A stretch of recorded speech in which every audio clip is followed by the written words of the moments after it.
শুভেচ্ছা জানিয়ে শুরু করছি আমাদের আজকের প্রতিবেদন। তো দর্শক, আজকে আমরা এক অসহায় মেয়ের গল্প তুলে ধরব, যার নাম হচ্ছে সুমি।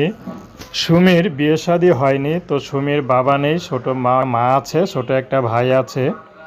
তো সুমি ইউটিউবে এসেছে বিয়ে শাদির জন্য, কারণ সুমির বিয়ে শাদী হচ্ছে না। তার মা তাকে বিয়ে শাদী কোনোভাবে দিতে পারছে না। কিভাবে দিবে, কারণ তার বাবা নেই। তার মা যা ইনকাম করে তা দিয়ে সংসার চালাতে হিমশিম খেতে হয়।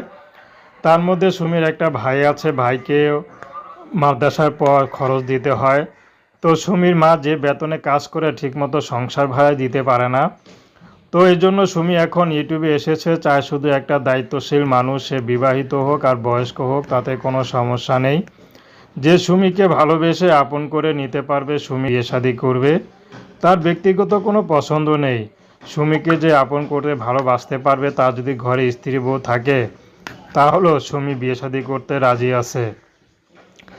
তো দর্শক, সুমির খুব পড়াশোনার ইচ্ছা ছিল, কিন্তু পড়াশোনা করতে পারেনি। তো সুমির মা যে কাজ করে, তো মাঝে মধ্যে যার মা অসুস্থ হয়ে গেলে সুমি সেখানে যায়। তো সুমির খুবই কষ্ট, লম্বা চূড়া আছে, কিন্তু কি করবে, কে তাকে বিয়ে করবে। তো